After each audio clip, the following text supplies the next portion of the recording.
going to review the Secret Mouse from Ducky. It's a PBT cased, Omron switched optical mouse with an Avago 3310 MW. Actually, it's a Pixar 3310 MW, but that's exactly the same thing because Avago licensed their design to Pixar.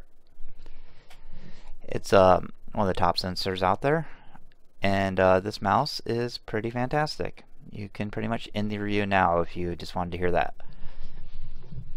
This is what came in the package that I ordered. It was a mouse and a mouse pad for $68 from mechanicalkeyboards.com. They were really easy to work with, and it arrived in about 4 days. The mouse itself is shaped similar to a IntelliMouse Explorer Optical, and it'll be pretty familiar to anybody that's used the either the IntelliMouse Explorer, a Zowie, or a Death Adder, with minor differences, of course. But it's a very good shape, good feel. It comes with adjustable weights. You can make it either 120 grams, 125 grams, or 130. The Death Adder, by comparison, is around 100 grams. A Final Mouse is around 70, which is pretty much the lightest mouse I know. Tracking on this mouse is top notch. Very, very good tracking. At 400 DPI, it feels identical to my Death Adder in tracking.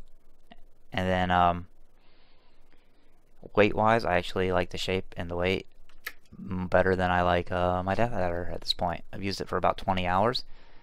The mouse pad is fantastic as well.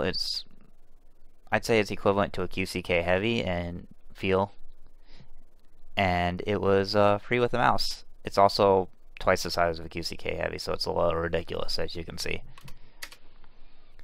The lift-off distance on this mouse is about half of that of a Death Adder 2013 edition. As you can see, it's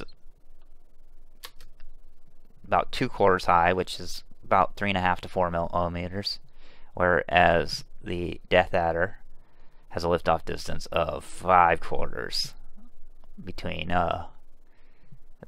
between 8 and 9 millimeters. So, like I said, it's got very low liftoff distance, which is nice. It's also built like a tank. I wouldn't recommend dropping it from any high heights because PBT is slightly brittle, but it does guarantee that it'll pretty much never wear out, along with the Omron key switches rated for 20 million key presses. It's very responsive and just all around a nice mouse.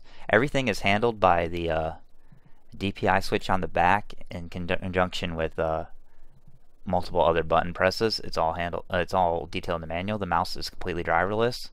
It has 10 DPI ranges, ranging from 400 DPI to way too damn high, and a polling rate of up to 1000 Hertz.